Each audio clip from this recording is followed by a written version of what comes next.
भविष्य को भी बनाना है। लेकिन आखिर ये होगा कैसे? ये होगा आपकी मेहनत से। उठो, जागो और लक्ष्य की प्राप्ति करो। इसी के साथ हम कर रहे हैं शुरुआत नया सवेरा की इस सुविचार के साथ, और अगले 1 घंटे में हम जानेंगे देश और दुनिया से जुड़ी तमाम बड़ी खबरें, जहां हम बात करेंगे कि सफलतापूर्वक जो तीसरा चरण है 24 की चुनौती का, वहां पर मतदान संपन्न हुआ है और चौथे चरण के लिए अब तैयारी पक्की है। लेकिन इस अगले 1 घंटे के सफर में मेरे साथ होंगे मेरे सहयोगी मुकुल शर्मा। मुकुल, सुप्रभात। शुक्रिया आंचल, और हमारे तमाम जो दर्शक हैं आप सभी को सुप्रभात। आज के दिन की अगर खास बात की जाए, जो नया सवेरा है, इसमें नई खबरें आपके लिए क्या हैं वो हम आपके लिए लेकर आए हैं। साथ ही आपको बताएंगे आज प्रधानमंत्री का जो दौरा है वो कहाँ कहाँ रहेगा। इसके अलावा देश और दुनिया में क्या कुछ नया चल रहा है। साथ ही साहित्य की हम बात करें, संगीत की बात की जाए या खेल जगत में तमाम जो खबरें हैं उनसे आपको रूबरू कराएंगे नया सवेरा में। लेकिन सबसे पहले हम नजर डालेंगे इस वक्त की हेडलाइंस पर। लोकसभा चुनाव के तीसरे चरण में लगभग 64.4% मतदान दर्ज। सबसे अधिक समय असम में हुई वोटिंग। बंगाल और गोवा में भी 75% से ज्यादा मतदान।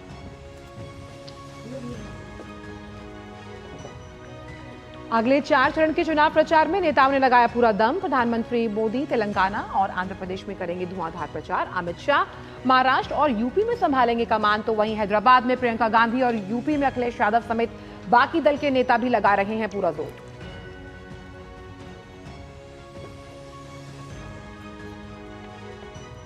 मायावती ने अपने भतीजे आकाश आनंद को उत्तराधिकारी और नेशनल कोऑर्डिनेटर के पद से हटाया। कहा, पूर्ण परिपक्वता आने तक जिम्मेदारियों से किया गया अलग। बीजेपी और समाजवादी पार्टी ने मायावती पर साधा निशाना।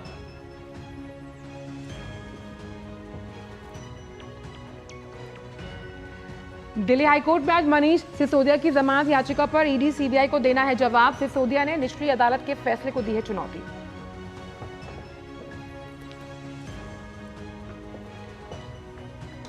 हमास के खात्मे और बंधकों की वापसी तक रफाह में जारी रहेगा इजराइल का ऑपरेशन। यूएन महासचिव ने हालात पर जताई चिंता। कहा, अनगिनत परिवार पलायन के लिए मजबूर।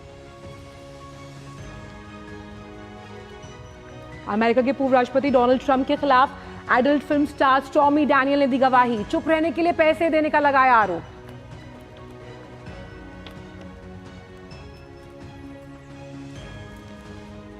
और मेजबान देश फ्रांस में आज पहली बार प्रवेश करेगी ओलंपिक मशाल। मार्सेल शहर में राष्ट्रपति मैक्रों भी रहेंगे मौजूद। इस साल जुलाई में शुरू होंगे पेरिस ओलंपिक गेम्स।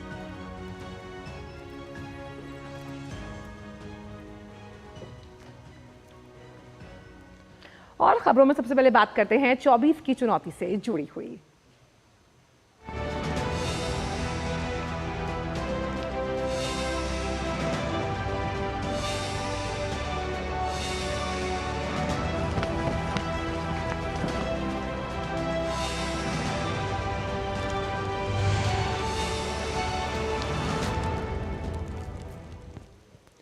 लोकसभा चुनाव के तीसरे चरण के लिए हुआ मतदान शांतिपूर्ण तरीके से संपन्न हुआ, जिसमें कल रात 11:40 तक के आंकड़ों के मुताबिक 64.4% मतदान हुआ। इसमें सबसे अधिक 81.61% मतदान असम में दर्ज किया गया। वहीं सबसे कम की अगर बात की जाए तो करीब 57.34% मतदान उत्तर प्रदेश में हुआ। तीसरे चरण में असम की 4 और यूपी की 10 लोकसभा सीटों के लिए वोट डाले गए। आम चुनाव के तीसरे चरण में कुल 11 राज्यों और केंद्र शासित प्रदेश की 93 लोकसभा सीटों के लिए मतदान हुआ।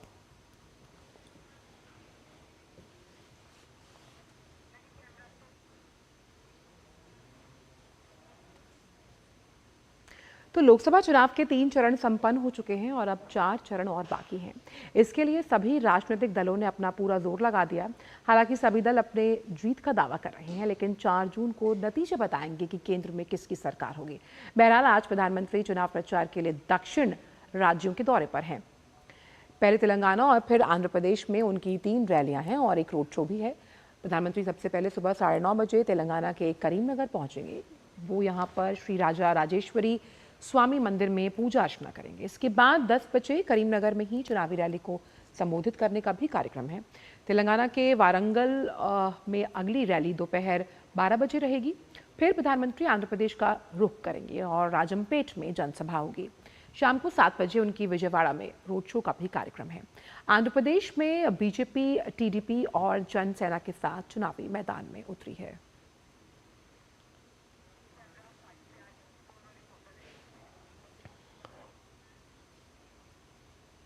और इसी खबर और जानकारी के लिए हमारे संवाददाता जो है उर्मिलेश भट्ट हमारे संवाददाता वारंगल से हमारे साथ जुड़े हैं और निशांत राय हमारे संवाददाता जो कि राजमपेट आंध्र प्रदेश से हमारे साथ फिलहाल जुड़े हुए हैं।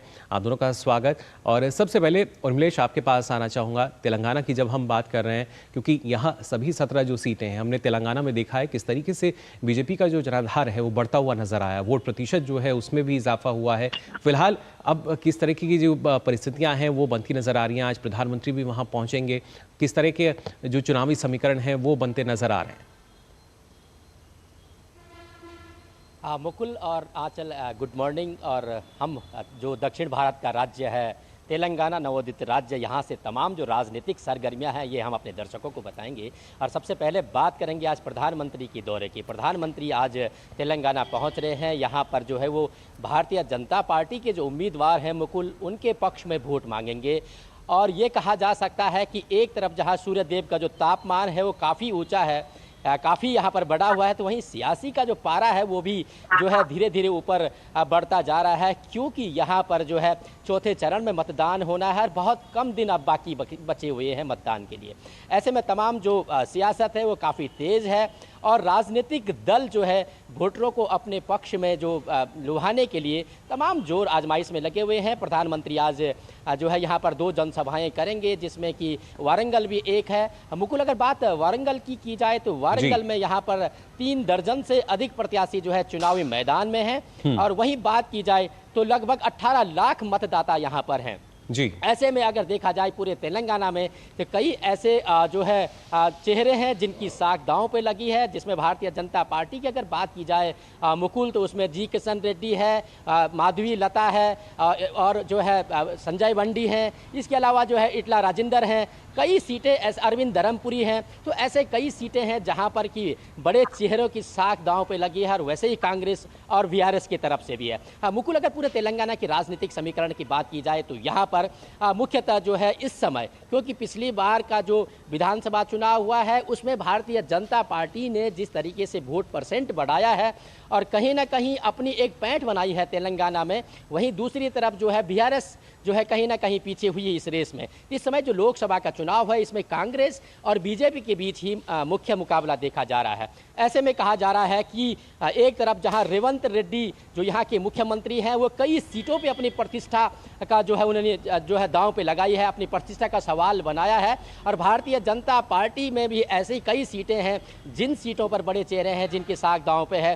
खुद प्रधानमंत्री यहाँ पर आज जनसभा कर रहे हैं। इसके अलावा जो है गृह मंत्री यहाँ पर जनसभा कर चुके हैं। और कांग्रेस की तरफ से अगर बात की जाए तो रेवंत रेड्डी ही यहाँ पर जो है चुनावी मैदान में मुख्यतः है। हालांकि आज प्रियंका जो गांधी हैं वो भी प्रियंका जो है यहाँ पर कांग्रेस प्रत्याशियों के पक्ष में वोट मांग रहे हैं। अगर मुकुल मुद्दों की बात अगर तेलंगाना में की जाए तो यहाँ पर जो है सबसे बड़ा मुद्दा, क्योंकि अर्बन क्षेत्र की बात की जाए तो यहाँ पर पावर कट जो है आंचल सबसे बड़ा मुद्दा है। ऐसे में कहीं ना कहीं जो है जो राजनीतिक समीकरण है, तमाम राजनीतिक समीकरण यहाँ के जो मुद्दे हैं उनको लेकर के और राष्ट्रीय स्तर का जो सुरक्षा और विकास का जो मुद्दा है उनको लेकर के बात की जा रही है। सीटों पर जो है वो वोट डाले जाने हैं। हमारे साथ हमारे दूसरे संवाददाता निशांत भी मौजूद है फोन लाइन पर और मेरे आपके पास वापस आएंगे। निशांत, अगर हम बात करते हैं जिस तरह से आंध्र प्रदेश का जिक्र किया जा रहा है, लेकिन अगर हम वहां पर टीडीपी जन पार्टी जिसके साथ भारतीय जनता पार्टी का गठबंधन है, हालांकि यहाँ पर भी कई अहम चुनावी कार्यक्रम है प्रधानमंत्री के,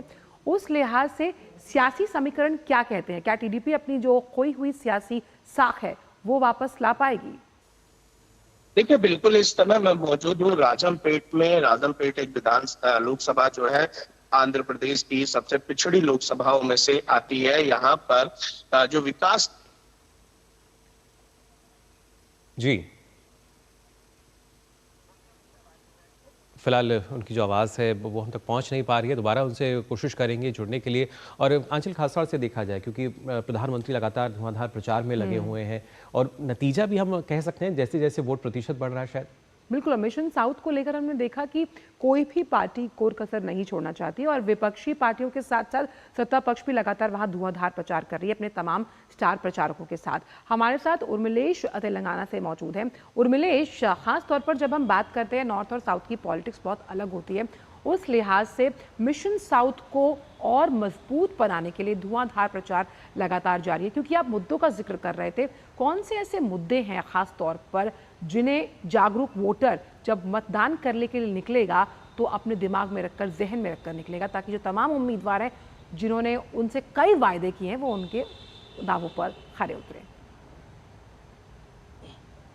जी हाँ, चल बिल्कुल। जो जैसे कि हम पहले भी अपने दर्शकों को बता रहे थे कि अगर बात तेलंगाना की जाए तो तेलंगाना का जो अर्बन एरिया है उसमें कहीं ना कहीं पावर एक बड़ा जो है यहाँ पर मुद्दा बना हुआ है, क्योंकि अधिकांश जो अर्बन एरिया हैं उनमें पावर की काफ़ी समस्या यहाँ पर देखी गई है, जिसको लेकर के यहाँ पर जो है तमाम दल जो है मुख्य मुद्दा बना रहे हैं। साथ ही यहाँ पर जो है पानी का जो दूरस्थ इलाके हैं उनमें पानी का भी एक समस्या है, सिंचाई की समस्या है। तो इस तरीके से कहा जा सकता है कि तेलंगाना में जो है स्थानीय मुद्दे जहां एक तरफ चुनाव में है, वहीं दूसरी तरफ अगर बात की जाए तो राष्ट्रीय मुद्दों की बात की जाए तो सुरक्षा और विकास, एक देश का विकास एक मुख्य मुद्दा यहां पर है। ऐसे में देखा जा रहा है कि प्रधानमंत्री की ये जो रैली है ये काफ़ी अहम है, क्योंकि आंचल जिस तरीके से हमने देखा है कि विधानसभा में भारतीय जनता पार्टी ने यहाँ पर अपना वोट प्रतिशत बढ़ाया है और विधानसभा में भी अपनी उम्मीदवारी जो है, अभी उम्मीदवार उनके जो है विधानसभा पहुँचे हैं।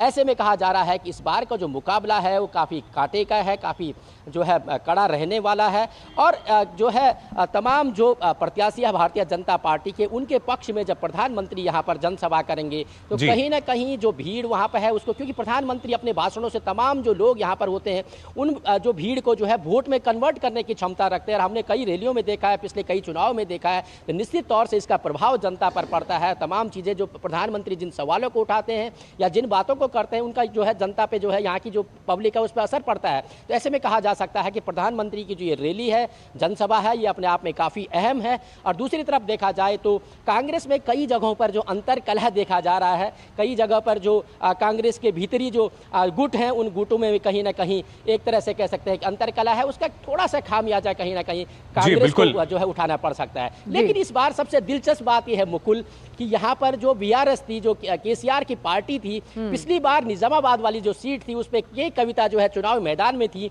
लेकिन इस समय जो है अरविंद धर्मपुरी के जो है वहां से चुनाव जीत के गए थे, तो ये कविता इस समय जो है चुनाव मैदान में नहीं है। इससे कह सकते हैं कि कहीं ना कहीं अरविंद धर्मपुरी को थोड़ा सा बढ़त मिली है।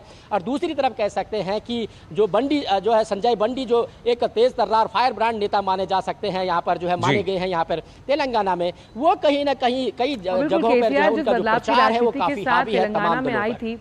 अब किस तरह से वो कहीं ना कहीं थोड़ी मंद पड़ती हुई, क्या 2024 में वो खोई हुई सियासी जो जमीन है वो उसे पा पाएगी, ये देखने वाली बात होगी। बहुत बहुत शुक्रिया उर्मिलेश आपका इन तमाम जानकारी को हमसे साझा करने के लिए। जी बिल्कुल, और साथ ही निशांत भी हमारे साथ जुड़े थे, आप दोनों का बहुत बहुत शुक्रिया। फिलहाल हम यहाँ रुकेंगे एक छोटे से ब्रेक के लिए।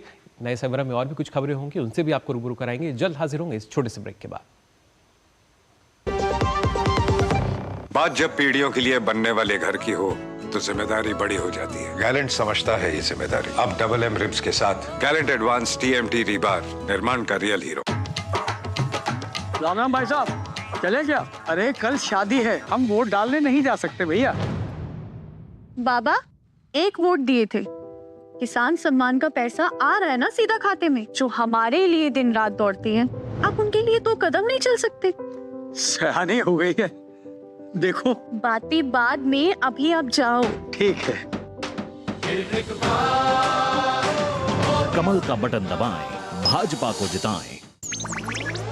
डिजिटल बैंकिंग का है जमाना, टाइम है बचाना।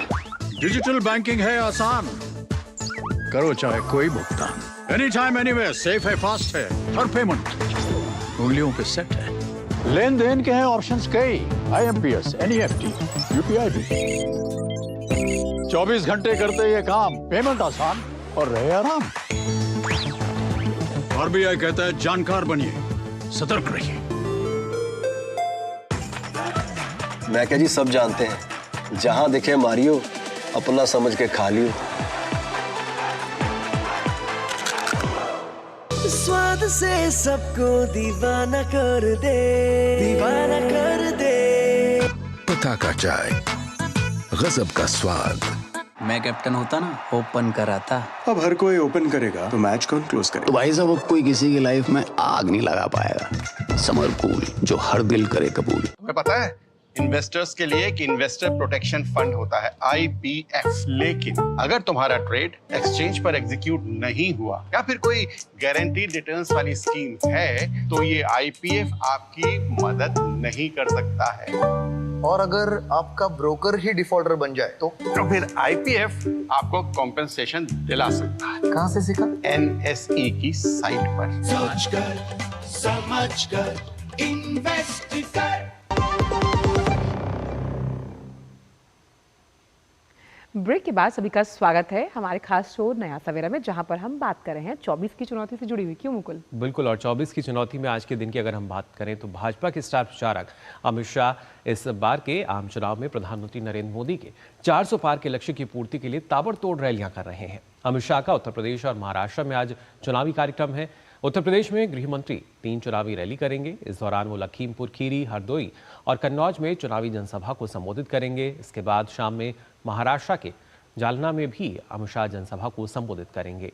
इसके अलावा अगर बात की जाए खासतौर से जो बीजेपी के दूसरे बड़े नेता हैं, स्टार प्रचारक हैं, जिसमें राष्ट्रीय अध्यक्ष JP नड्डा, स्टार प्रचारकों में शामिल राजनाथ सिंह और नितिन गडकरी भी आज एक के बाद एक कई चुनावी रैलियां करेंगे।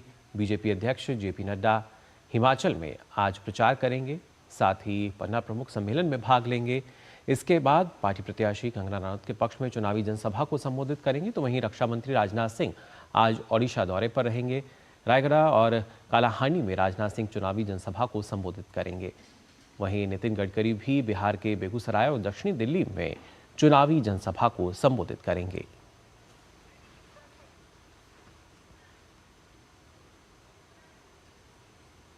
और अब बात विपक्ष की। कांग्रेस पार्टी की महासचिव और स्टार प्रचारक प्रियंका गांधी वाड्रा आज हैदराबाद में वोट अपील करेंगी। यहां वो कांग्रेस प्रत्याशी मोहम्मद वलीउल्लाह समीर के पक्ष में चुनावी रैली करने वाली हैं। यहां से फिलहाल AIMIM के असुद्दीन ओवैसी सांसद हैं और इस बार भी चुनाव लड़ रहे हैं। वहीं बीजेपी ने इस बार फायर ब्रांड नेता माधवी लता को मैदान में उतारा। हैदराबाद का चुनाव इस बार बेहद दिलचस्प हो रहा है। रुक करते हैं उत्तर प्रदेश का, जहां एक बार फिर समाजवादी पार्टी के नेता अखिलेश यादव मोर्चा संभालने वाले हैं और आज फर्रुखाबाद में चुनावी सभा में अखिलेश अपनी पार्टी के कार्यकर्ताओं में जोश भरेंगे।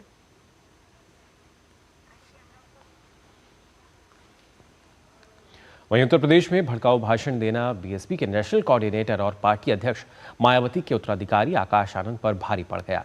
मायावती ने कल देर रात उन्हें दोनों अहम जिम्मेदारियों से अलग कर दिया। इसकी वजह आकाश आनंद का अपरिपक्व होना बताया जा रहा है। आपको अगर याद हो तो आकाश आनंद ने सीतापुर में जनसभा के दौरान बीजेपी सरकार की तुलना तालिबान के साथ की थी, जिसके बाद वो विवादों में आए और बीजेपी ने उन पर सियासी हमले बोले। इसके बाद भी आकाश आनंद की इस तरह की कई टिप्पणियां सामने आती रहीं, जिससे पार्टी को बैकफुट पर आना पड़ा। बहरहाल मायावती ने आकाश आनंद को अपने उत्तराधिकारी की जिम्मेदारी से भी मुक्त कर दिया है।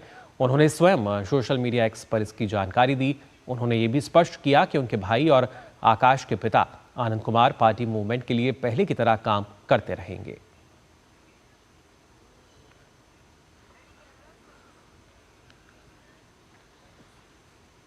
और वहीं बसपा के राष्ट्रीय संयोजक पद से मायावती द्वारा भतीजे आकाश आनंद को हटाने पर उत्तर प्रदेश में राजनीति अब गर्मा गई। भाजपा प्रवक्ता राकेश त्रिपाठी ने कहा कि मायावती जी बसपा को प्राइवेट लिमिटेड कंपनी की तरह चलाते हैं।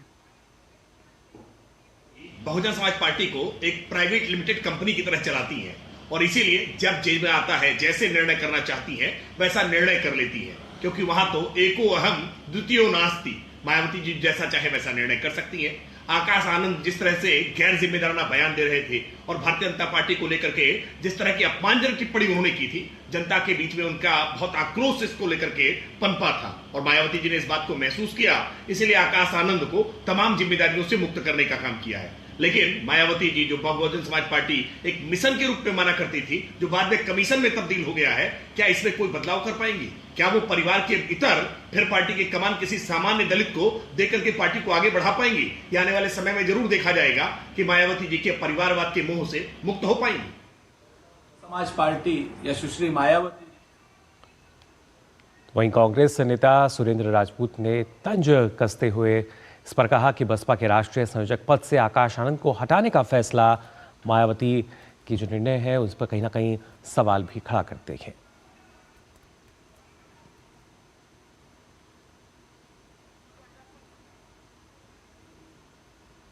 और वहीं समाजवादी पार्टी के राष्ट्रीय प्रवक्ता फखरुल हसन चांद ने आकाश आनंद को पद से हटाने के पीछे बसपा और भारतीय जनता पार्टी के बीच मिलीभगत का आरोप लगाया।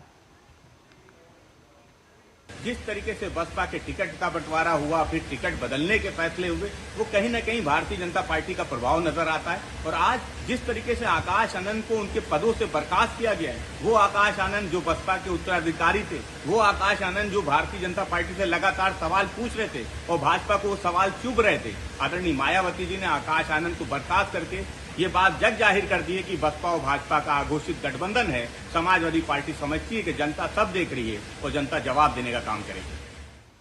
और इसी बड़े मुद्दे पर लखनऊ से जुड़ रहे हैं हमारे संवाददाता विकास सिंह। विकास, थोड़ी बहुत उम्मीद थी कि एक रोशनी की लौ आकाश आनंद के रूप में सामने आएगी, लेकिन कहीं ना कहीं बसपा सुप्रीमो को खुद ही सुप्रीम बने रहना है और इसीलिए आकाश आनंद को जो दो अहम पद थे उनसे हटा दिया गया। अब बसपा किस तरह से रणनीति तैयार करेगी जो बाकी बचे हुए चरण हैं उन चुनावों को लेकर?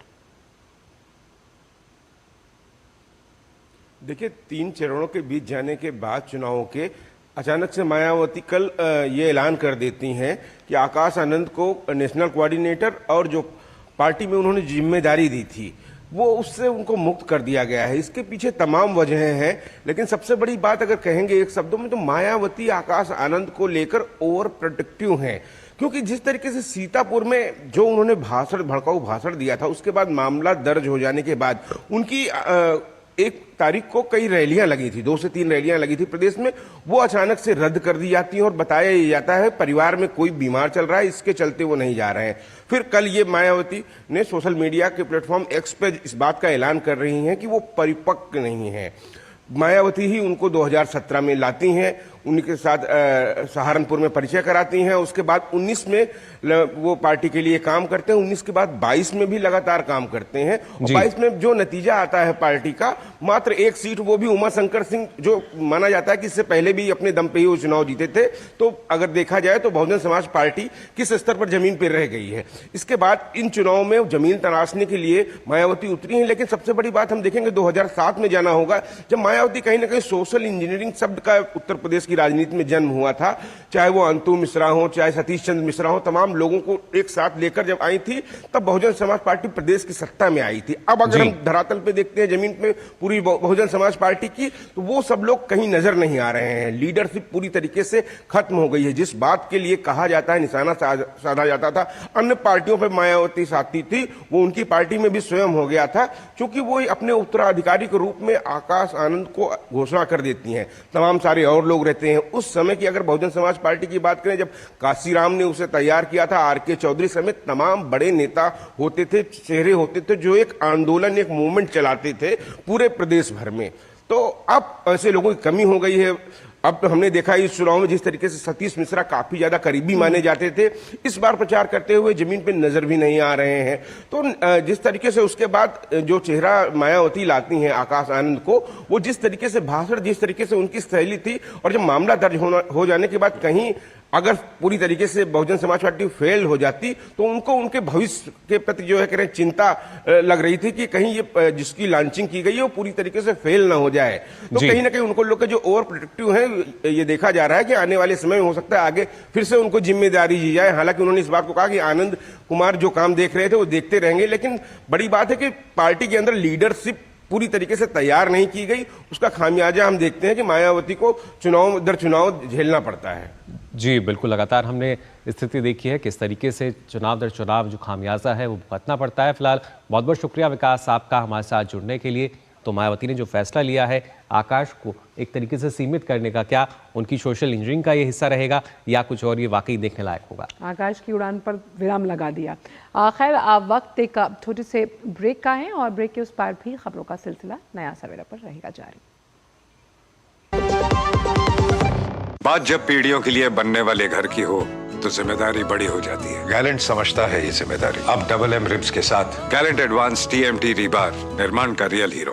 बेटा कहता है पापा बीमा ले लिया होता तो आज हो जाता ऑपरेशन। अब हमें कौन बीमा देगा 70 के बाद? तुम लोगों ने सुना नहीं, 70 साल से ऊपर के सभी वरिष्ठ नागरिकों को 5 लाख तक का इलाज मुफ्त में मिल गया। समझो, बस वोट के दिन पोलिंग बूथ पे जाओ और कमल का बटन दबाओ, मोदी को फिर से लाओ। कमल का बटन दबाएं, भाजपा को जिताएं। Delivery boy has picked your order. अरे भाई पता है भूख लगी है। 30 मिनट का मैसेज नोटिफिकेशन आया था ना। मैसेज के सारे थोड़ी बैठ सकते हैं। कल आपने कुछ शेयर्स बेचे थे ना? हाँ, तो चेक किया? मैसेज आया तो था। सिर्फ मैसेज काफी नहीं है। आप शेयर मार्केट में कोई भी ट्रांजैक्शन करते हैं ना, तो स्टॉक एक्सचेंज से आए SMS या ईमेल को अपने डीमैट अकाउंट और बैंक स्टेटमेंट के साथ भी टैली कीजिए। बेटा भूख में ना दिमाग बंद हो जाता है। समझ कर इन्वेस्ट कर। शुक्ला बता रहा था आपके बाबूजी ने जायदाद का कुछ हिस्सा नौकर के नाम कर दिया। अब नौकर हर काम अपना घर समझ के करेगा। समरकूल, जो हर दिल करे कबूल। यकीन है खुद पर है नाज। सुनती हूँ अपने मन की आवाज। कभी शर्मीली तो कभी हूँ जाबाज। रुकना मेरी आदत नहीं, थमना मेरी चाहत नहीं। मैं हूँ नारी, यही मेरा अंदाज। हर जिम्मेदारी मैं बखूबी निभाती हूँ। वोट दे, प्राउड वोटर कहलाऊंगी। पूरे देश संग चुनाव का पर्व मनाऊंगी। तो ब्रेक के बाद आप सभी का एक बार फिर स्वागत। आप देख रहे हैं नया सवेरा, जो लगातार जो नई खबरें हैं, नए दिन की शुरुआत आपके साथ हम कर रहे हैं। बिल्कुल। और बात करते हैं राजस्थान के बाड़मेर की, तो लोकसभा आम चुनाव 2024 के तहत राजस्थान के बाड़मेर लोकसभा क्षेत्र के चौहटन विधानसभा क्षेत्र में दुधवा खुर्द गांव में पोलिंग बूथ संख्या 50 पर आज पुनर्मतदान हो रहा है। पुनर्मतदान सुबह 7 बजे से शाम 5 बजे तक किया जाएगा। पुनर्मतदान वाले बूथ पर 1294 मतदाता अपने मताधिकार का प्रयोग करेंगे। सुबह से ही इस बूथ पर लोग अब मतदान के लिए आना शुरू हो गए हैं। गौरतलब है कि इस सीट पर मुकाबला त्रिकोणीय है। भाजपा की ओर से केंद्रीय मंत्री कैलाश चौधरी प्रत्याशी हैं, वहीं कांग्रेस की तरफ से उमेदाराम बेनीवाल प्रत्याशी हैं, वहीं निर्दलीय प्रत्याशी रविंद्र सिंह भाटी कड़ी टक्कर दे रहे हैं।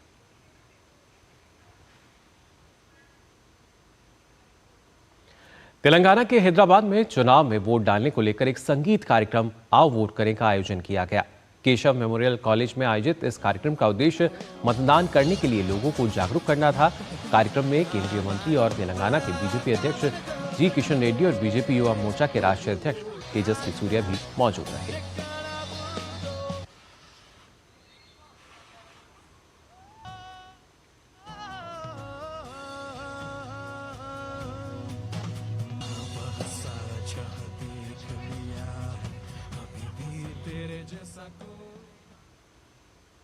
और आइए अब बात करते हैं लोकसभा चुनाव से जुड़े कुछ रोचक तथ्यों को लेकर।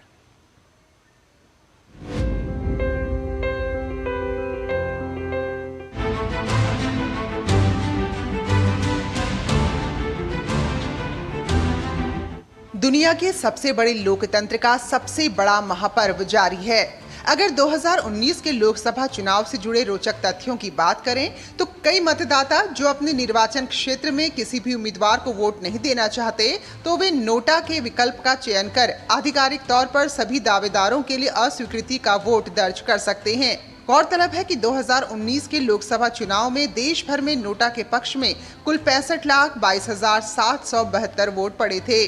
खास बात यह है कि चुनाव के कुल वोट का ये 1.06% था। अब बात करें नोटा के पक्ष में सबसे ज्यादा वोट वाली सीटों की, तो बिहार की गोपालगंज लोकसभा सीट पर सर्वाधिक 51,660 नोटा वोट पड़े थे। इसके बाद आंध्र प्रदेश की अराकू लोकसभा सीट पर नोटा के पक्ष में 47,977 वोट किए गए। वहीं पश्चिम चंपारण सीट पर 45,699 नोटा वोट पड़े थे। ओडिशा की नवरंगपुर सीट पर भी नोटा के पक्ष में 44,582 वोट किए गए, जबकि छत्तीसगढ़ की बस्तर लोकसभा सीट पर 41,667 नोटा वोट पड़े थे। जनादेश डेस्क, डीडी न्यूज।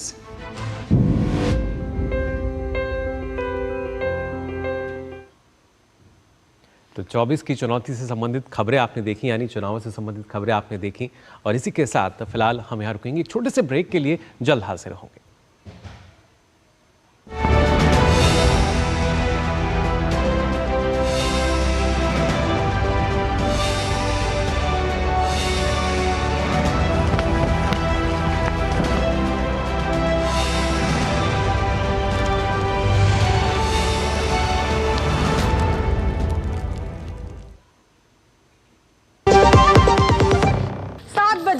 एक दिन जल्दी उठाने को बोला था, फिर भी।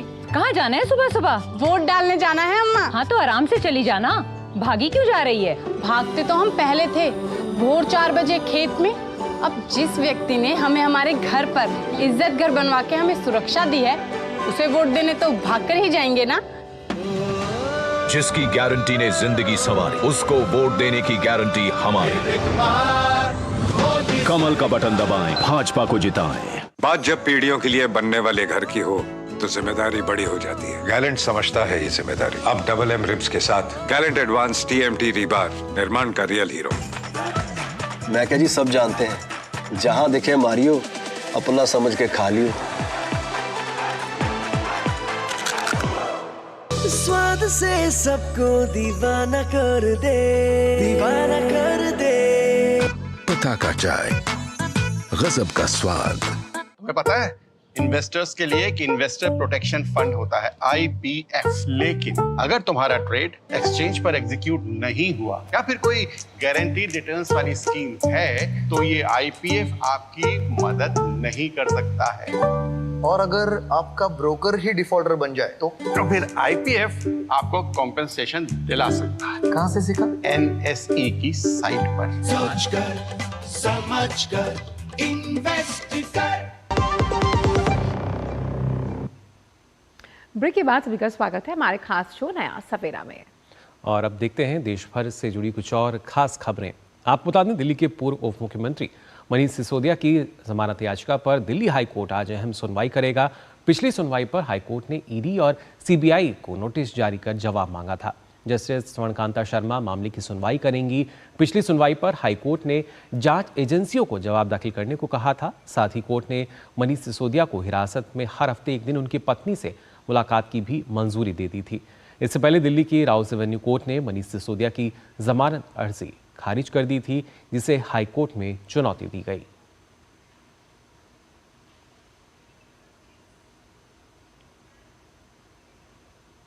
खबर रांची से, जहां कैश रिकवरी मामले में ईडी की छापेमारी जारी है। ईडी 5 नई जगहों पर छापेमारी कर रही है।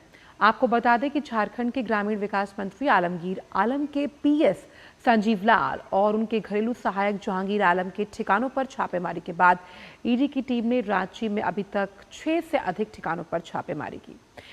ईडी ने छापेमारी में ठेकेदार राजीव के पास से 1.5 करोड़ से ज्यादा बरामद किया। वहीं इसी ठेकेदार ने मंत्री आलमगीर आलम के PS संजीव लाल को 10 करोड़ पहुंचाए थे। इसी के साथ ही ईडी आलमगीर आलम के सर्वेंट की एक कार भी जब्त कर चुकी है, जिसका प्रयोग PS संजीव लाल कर रहा था। मंत्री आलमगीर आलम के OST और उसके घरेलू सहायक के ठिकानों से 35 करोड़ रुपयों से अधिक बरामद किए गए। उसके बाद दोनों को ईडी की टीम ने गिरफ्तार कर लिया।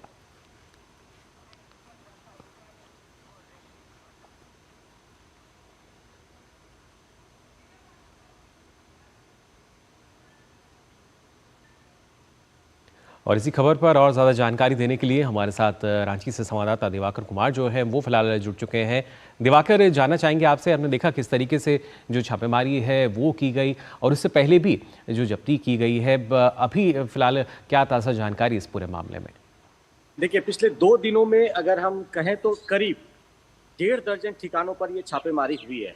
पहले दिन करीब 9 जगहों पर छापेमारी हुई थी और कल 7 जगहों पर छापेमारी हुई है। और कल भी करीब कैश जो है वो 2.25 करोड़ रुपए के आसपास बरामद हुआ है। राजीव कुमार सिंह जो बिल्डर है और उनका कनेक्शन सीधे तौर पर कहीं ना कहीं ये जो नेक्सस चल रहा था जी। तो वीरेंद्र राम के यहाँ पिछले साल छापेमारी हुई थी, उसके बाद उनकी गिरफ्तारी हुई थी। ये जो पूरा टेंडर घोटाला है, उसके बाद ये नेक्सस लगातार बढ़ता गया और 2 दिन पहले जिस तरीके से परसों यहाँ के जो ग्रामीण विकास मंत्री आलमगीर आलम, उनके पीए और पीए के नौकर के यहाँ संजीव लाल और जहांगीर आलम, इन दोनों के यहाँ से करीब 35 करोड़ रुपए जब बरामद होते हैं, उसके बाद उन्हें कल ईडी के कोर्ट में पेश किया जाता है, पीएमएलए कोर्ट में। और उसके बाद ईडी हालांकि उनको 10 दिन की रिमांड मांगती है, लेकिन उन्हें 6 दिन की रिमांड मांगती है और आज से उनसे पूछताछ शुरू होगा। तो निश्चित तौर पर आज जब ईडी उन दोनों से पूछताछ करेगी तो आगे कई और भी हो सकते हैं बड़े खुलासे इस मामले में कि किस तरीके से ये पूरा नेक्सस काम कर रहा था और लगातार जो झारखंड में भ्रष्टाचार का दाग है उसको किस तरीके से इन लोगों ने एक रैकेट की तरह चलाया है। तो ये भी लगातार, और जो कहा जा रहा है कि ईडी इस मामले में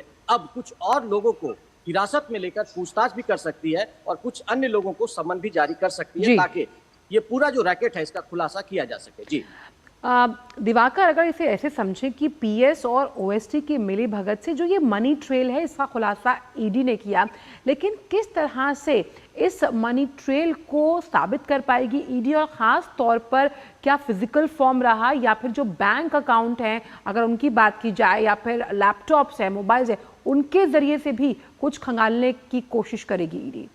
देखिए, निश्चित तौर पर कल भी जब छापेमारी हुई है तो कई दस्तावेज जो ठेकेदार राजीव कुमार सिंह है उनके घर से मिले हैं, कई डिजिटल उपकरण को भी ईडी ने जब्त किया है। तो निश्चित तौर पर जब आगे उन चीजों को खंगालेगी ईडी की टीम तो निश्चित तौर पर आगे भी सुराग मिलेगा किस तरीके से। लेकिन सबसे बड़ा सवाल ये है कि करीब 37 करोड़ रुपए जो मिले हैं नकदी, उसका कोई हिसाब नहीं दे पा रहा है अभी तक। जैसे कल भी बिल्डर के यहाँ जो 2.25 करोड़ रुपए के आसपास मिले हैं, उसका बिल्डर ने हिसाब नहीं दे पाया कि वो मनी कहाँ से आया था। उसी तरीके से जब जहांगीर आलम के घर से ये पैसे की बरामदगी हुई है तो उनकी तरफ से भी ये हिसाब नहीं दे पाया है कि कहाँ से ये पैसा आया था, किस तरीके से इसे छुपा कर रखा गया था और कहाँ ये इस्तेमाल होने वाला था। तो निश्चित तौर पर इस पैसे के सोर्स के बारे में जब ईडी पूछताछ करेगी, क्योंकि आज से ईडी को 6 दिन का रिमांड जहांगीर आलम भी और ये संजीव लाल दोनों का मिला है, तो निश्चित तौर पर जब पूछताछ होगी तो पता चलेगा कि ये पैसे का सोर्स क्या रहा है और पैसे किन किन जगहों पर और भी छुपा कर रखे गए, क्योंकि ये पूरा नेक्सस है। पिछले जब वीरेंद्र राम के यहाँ जब छापेमारी हुई थी तो कई 100 करोड़ रुपए के सोने, जवाहरात और दूसरे एसयूवी गाड़ियां बरामद हुई थी। तो आप समझ सकते हैं कि झारखंड में जो भ्रष्टाचार का काला कारोबार है वो कितना पनपा है और किस तरीके से लोगों ने छुपा कर रखा है। और इसमें बिल्डर की भूमिका रही है, कई जमीन के दलाल है उनकी भूमिका रही है और कई जो ब्यूरोक्रेट्स और मंत्री हैं उनके भी नाम इसमें आ रहे हैं। तो लगातार जो आप कह सकते हैं कि जिस तरीके से झारखंड में भ्रष्टाचार का जो काला दाग है वो फिलहाल मिटता हुआ नहीं दिखता है और लगातार ईडी की कार्रवाई के बाद एक नए खुलासे होते नजर आ रहे हैं। जी बिल्कुल, और इन खुलासों से कहीं ना कहीं अगर देखा जाए तो दिवाकर कई ऐसे चेहरे और होंगे जो कि बेनकाब होंगे। फिलहाल बहुत बहुत शुक्रिया हमारे साथ जुड़ने के लिए। बिल्कुल, और वक्त एक छोटे से ब्रेक का है नया सवेरा में।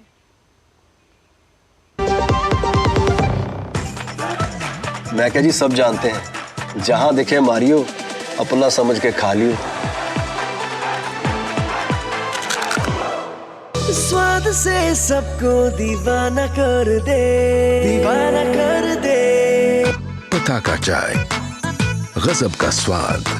7 बज गए, एक दिन जल्दी उठाने को बोला था, फिर भी। कहाँ जाना है सुबह सुबह? वोट डालने जाना है अम्मा। हाँ तो आराम से चली जाना, भागी क्यों जा रही है? भागते तो हम पहले थे, भोर 4 बजे खेत में। अब जिस व्यक्ति ने हमें हमारे घर पर इज्जत घर बनवा के हमें सुरक्षा दी है, उसे वोट देने तो भाग कर ही जाएंगे ना।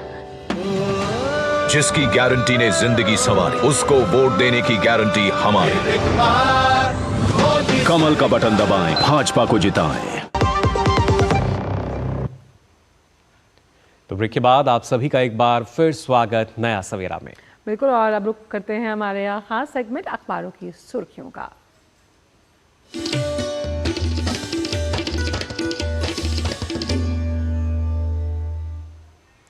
और इसके लिए आइए हम रुक कर लेते हैं हमारे सहयोगी गवीश द्विवेदी का। जी सुप्रभात मुकुल और आंचल। सबसे पहले बात करें हम अखबारों की सुर्खियों की, तो कल लोकतंत्र का एक महापर्व था, चुनाव था। तीसरे चरण के मतदान जो है कल संपन्न हुए हैं। आपको बता दें कि इसके अंतर्गत 11 राज्यों की 93 सीटों पर 65% मतदान हुआ है, जहां सबसे अधिक मतदान असम में 76 और गुजरात में सबसे कम 57 अंकित किया गया है। कल प्रधानमंत्री नरेंद्र मोदी ने, केंद्रीय गृह मंत्री अमित शाह ने और तमाम नेताओं जैसे कांग्रेस के अध्यक्ष मल्लिकार्जुन खड़गे ने भी वोट डाला है। बात करें अगली खबर की, तो अगली खबर जुड़ी है पश्चिम बंगाल में हुई शिक्षक भर्ती मामले से जुड़ी हुई, जहां पर लगभग 25,000 शिक्षकों के भर्ती के मामले में कलकत्ता हाई कोर्ट ने उनको अमान्य घोषित कर दिया था, जिस पर सुप्रीम कोर्ट ने एक आदेश किया है और उस पर रोक लगाई है और कहा है कि सीबीआई इस प्रकरण की जांच करे और इत्मीनान से सीबीआई को जांच करने के लिए आदेश दिए गए हैं।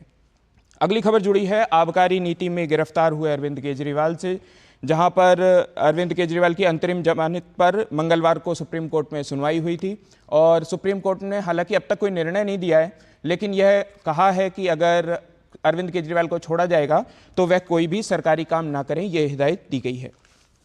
बात करें अगली खबर की, तो अगली खबर जुड़ी है हरियाणा सरकार पर छाए संकटों से, जहां पर 3 निर्दलीय विधायकों के वर्तमान सरकार से अपना समर्थन वापस लेने के कारण सियासी जो गर्मी है वहां पर बढ़ गई है। हालांकि 22 अगस्त तक नायब सरकार को कोई समस्या नहीं है और वहीं इस प्रकरण में पूर्व मुख्यमंत्री हरियाणा के भूपेंद्र हुड्डा ने अल्पमत सरकार के चलते राष्ट्रपति शासन लागू करने के लिए कहा है।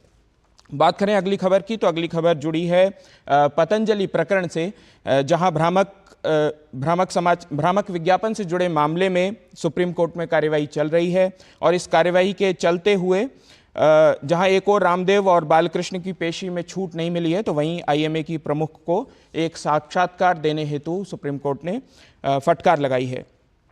बात करें अगली खबर की, तो अगली खबर जुड़ी है प्रकृति से, जहां उत्तराखंड के जंगलों में लगी आग विकराल रूप लेती जा रही है। उत्तराखंड के कुमाऊं के बाद अब गढ़वाल मंडल में जो दावानल है वो बुझाने का काम चल रहा है, हेलीकॉप्टर्स के द्वारा यह कार्य किया जा रहा है। बता दें कि अब तक 1200 हेक्टेयर जो जमीन है वो आग के चलते खाक हो गई है और इस संबंध में 390 केस दर्ज किए गए हैं। तो ये थी कुछ सुर्खियां जो अखबारों में प्रमुखता से प्रकाशित की गई हैं। अब आगे बढ़ते हैं और चलते हैं मुकुल और आंचल के पास और बढ़ते हैं नया सवेरा। शुक्रिया गवीश, इन तमाम अखबारों की सुर्खियों को हमारे दर्शकों के लिए समेट कर लाने के लिए। और आइए अब नया सवेरा में देखते हैं दुनिया भर की कुछ और खास खबरें।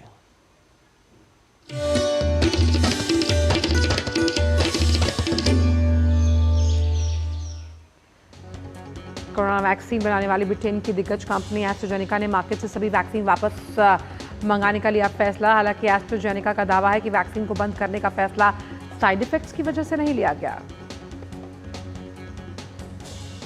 इजरायल के प्रधानमंत्री बेंजामिन नेतन्याहू ने कहा है कि रफा सीमा के गाजा क्षेत्र पर सेना का नियंत्रण हमास की सैन्य और आर्थिक क्षमताओं को खत्म करने की दिशा में एक महत्वपूर्ण कदम है।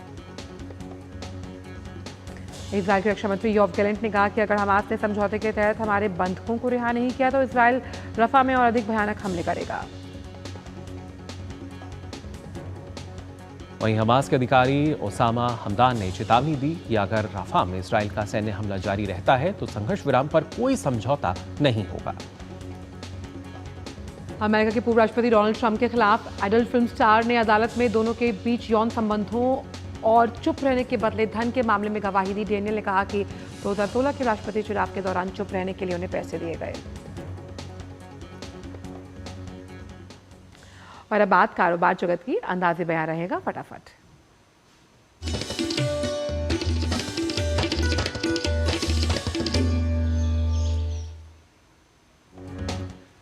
भारतीय एफएमसीजी उद्योग ने वर्ष 2024 की जनवरी-मार्च अवधि में राष्ट्रीय स्तर पर मात्रा के मामले में 6.5% की वृद्धि दर्ज की है। इसके साथ ही 5 तिमाहियों में पहली बार ग्रामीण खपत ने शहरी मांग को पीछे छोड़ दिया है।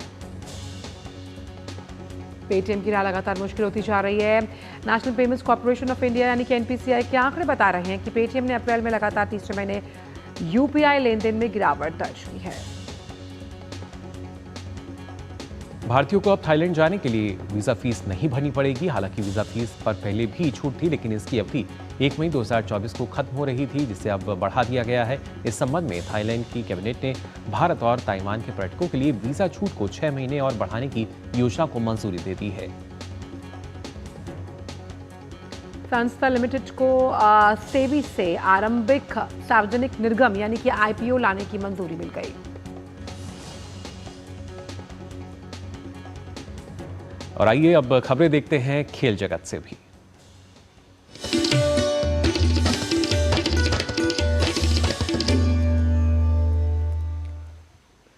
आईपीएल में आज सनराइजर्स हैदराबाद और लखनऊ सुपर जायंट्स होंगी आमने सामने। सनराइजर्स हैदराबाद चौथे स्थान पर और लखनऊ की टीम 6वें स्थान पर है। आईपीएल में कल खेले गए मुकाबले में दिल्ली कैपिटल्स ने राजस्थान रॉयल्स को 20 रन से हरा दिया। टॉस हारकर पहले बल्लेबाजी करते हुए दिल्ली ने निर्धारित 20 ओवर में 8 विकेट गंवाकर 221 रन बनाए थे।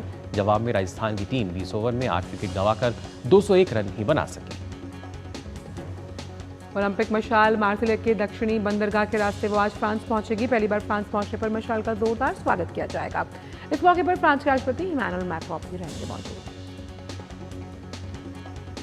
वहीं बांग्लादेश ने जिम्बाब्वे को तीसरे T20 में 9 रन से हरा दिया। बांग्लादेश ने 5 विकेट पर 165 रन बनाए। जवाब में जिम्बाब्वे की टीम 9 विकेट पर 156 रन ही बना सकी। सीरीज का चौथा मैच 10 मई को खेला जाएगा। और अब खबरें ग्लैमर वर्ल्ड से फटाफट अंदाज में।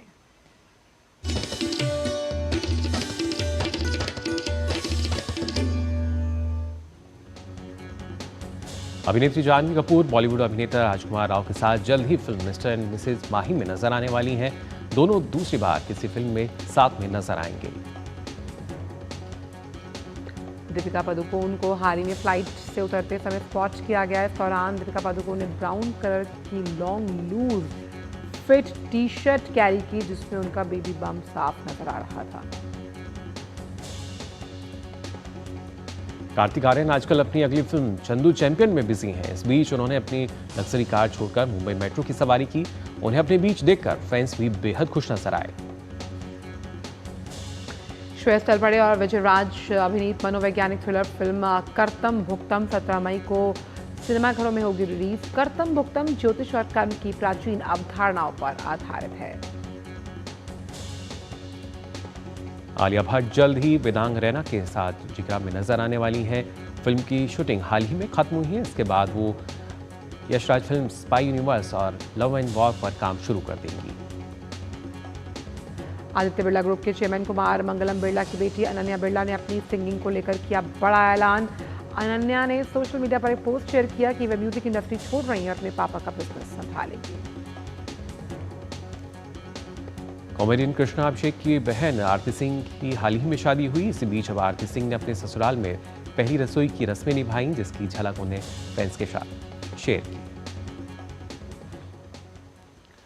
और अब बात आपकी सेहत से जुड़ी हुई।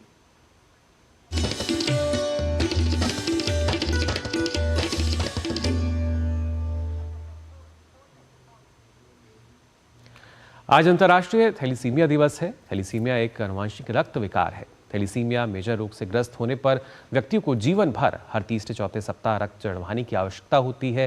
थैलीसीमिया रोग से कैसे बचा जा सकता है, आइए जानते हैं हमारी इस खास रिपोर्ट में।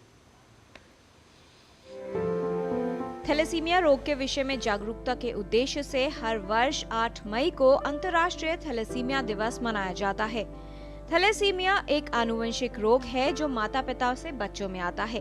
थैलेसीमिया एक खून का रोग है जो कि पैदाइश से होता है। उसका कारण ये है कि हीमोग्लोबिन में एक तरह का प्रोटीन होता है, उसको बनाने के लिए दिन प्रतिदिन शरीर को मेहनत करनी पड़ती है।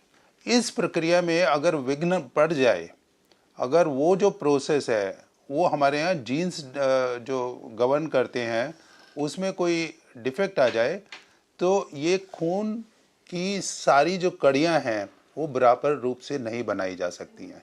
तो 4 कड़ी चाहिए तो उसमें से कभी कभी 1 मिसिंग हो जाती है, कभी 2 मिसिंग हो जाती है। थैलेसीमिया में एक बड़ी महत्वपूर्ण चीज़ ये है कि जो 2 कड़ियाँ मिलके इसको जन्म देती हैं थैलेसीमिया की बीमारी को, अगर उसमें से 1 कड़ी माता से आती है, 1 कड़ी पिता से आती है। अगर दोनों में से एक भी ठीक है तो उसमें 1 कड़ी ठीक आएगी और दूसरी जो है दिक्कत वाली आएगी, जो माइनर को जन्म देगी। और माइनर से ज़्यादा प्रॉब्लम नहीं होती है हमें थैलेसीमिया माइनर से, बीटा थैलेसीमिया माइनर से। और अगर दोनों कड़ियाँ माता की भी और पिता की भी डिफेक्टिव हैं तो बच्चे के पास जो आएंगी वो दोनों डिफेक्टिव आएंगी और उसको मेजर हो जाएगा और जानलेवा हो सकती है। थैलेसीमिया मेजर से प्रभावित व्यक्ति में लाल रक्त कण अपनी सामान्य आयु से पहले ही टूट जाते हैं और उसे नियमित रूप से रक्त चढ़ाने की आवश्यकता पड़ती है। यदि व्यक्ति में लक्षण न हो तो उसे पता नहीं चलता कि वो थैलेसीमिया कैरियर है जब तक कि उसके बच्चे में ये रोग न आ जाए। सीवियर वालों के लिए इलाज देना जरूरी है और आज की तारीख में जो इलाज है एक सिंपल इलाज ये है कि उनको हर 3 हफ्ते में आप खून चढ़ाते रहें, क्योंकि वो जो खून आप चढ़ाएंगे वो खून शरीर में 3-4 हफ्ते से ज़्यादा नहीं रहेगा। उसको चढ़ाने से कुछ दिक्कतें आती हैं, क्योंकि खून में जब आप चढ़ाते हैं तो खून में लोहा होता है, वो भी जमा होना शुरू हो जाता है, इसलिए उसके लिए दूसरी दवाइयाँ देनी पड़ती हैं, जिससे कि उनको चिलेटिंग थेरेपी कहते हैं। चिलेटिंग मतलब ये तत्व जो एलिमेंट्स हैं इनको हम बाहर निकाल दें। रक्त की जांच से थैलेसीमिया मेजर या थैलेसीमिया कैरियर का पता लगाया जा सकता है। आज थैलेसीमिया जागरूकता दिवस है और ये दिवस इसलिए मनाया जाता है कि हम एक जागरूकता दें पब्लिक को और नई जनरेशन को, खास तौर से नई जनरेशन को, कि जो कि बड़ी रिसेप्टिव होती है, जिसके द्वारा वो एक ऐसी बड़ी भयंकर बीमारी से बच सकते हैं। और वो तब पॉसिबल हो सकता है जब आपको जागरूकता हो कि थैलेसीमिया बड़े भयंकर रूप में जब आता है, वो तभी मुमकिन है जब लड़का जो शादी कर रहा है, लड़की जो जिससे वो शादी कर रहा है, दोनों में एक छोटी सी ऐसा वेरिएंट है जो कि उनको कोई नहीं दिक्कत करेगा 100 साल की ज़िंदगी में, लेकिन उनके बच्चों को वो मुश्किल ला सकता है। और दूसरा एक बड़ा सिंपल टेस्ट होता है, थोड़ा सा खून लेते हैं और उसमें एक टेस्ट करते हैं जिसको कहते हैं HbA2 लेवल, जो कि बीटा थैलेसीमिया का मार्कर होता है। आवश्यक है कि शादी से पूर्व या गर्भधारण से पहले ही थैलेसीमिया की जांच करवाई जाए, जिससे बच्चे का थैलेसीमिया रोग से बचाव किया जा सके। किरण भारद्वाज, DD न्यूज। और प्रधानमंत्री नरेंद्र मोदी ने महान विचारक गुरुदेव रविंद्रनाथ टैगोर को श्रद्धांजलि अर्पित की। अपने सोशल मीडिया प्लेटफॉर्म X पर पोस्ट कर कहा, मैं गुरुदेव टैगोर को उनकी जयंती के अवसर पर श्रद्धांजलि अर्पित करता हूं। उनकी बुद्धिमत्ता और प्रतिभा पीढ़ी दर पीढ़ी असंख्य लोगों को प्रेरित करती रहती है।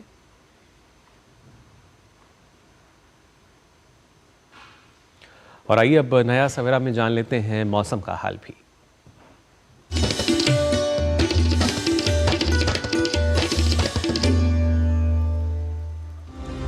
मौसम की अगर बात की जाए तो खासतौर से असम के उत्तर पूर्वी क्षेत्र में एक साइक्लोनिक सर्कुलेशन जो है वो बनता नजर आ रहा है और उसके प्रभाव से उत्तर पूर्वी राज्यों में बारिश की संभावना है कहीं कहीं, जबकि अगर मध्य भारत की बात करें तो यहाँ पर तेज हवाएं भी चल सकती हैं, खासतौर से विदर्भ या पश्चिमी मध्य प्रदेश की बात की जाए। और इसके अलावा राजस्थान के कुछ एक हिस्सों में अभी गर्म हवाएं चलने का भी अनुमान है। तो दक्षिण भारत में तमिलनाडु, पुडुचेरी और इसके साथ साथ आंध्र प्रदेश में भी कुछ जगह बारिश की संभावना मौसम विभाग द्वारा जताई गई है।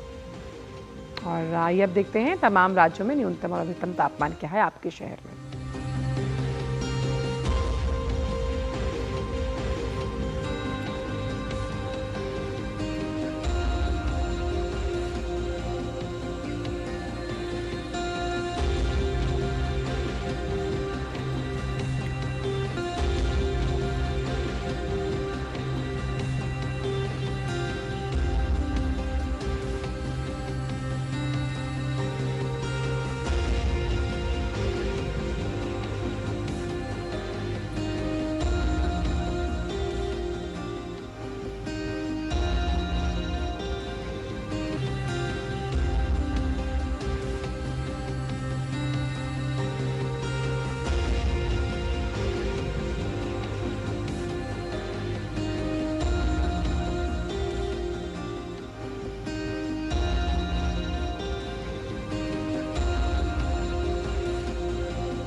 तो आज के नया सवेरा के इस अंक में बस इतना ही। लेकिन जाने से पहले हम आपको लिए चल रहे हैं ब्रिटेन के चिड़ियाघर की उन प्यारी तस्वीरों के साथ, जिनमें 8 साल के बाद पैदा हुए ऊंट के पहले बच्चे की खूबसूरत झलकियां भी हैं। आप इन दृश्यों का उठाइए लुत्फ। हमें दीजिए इजाजत। नमस्कार।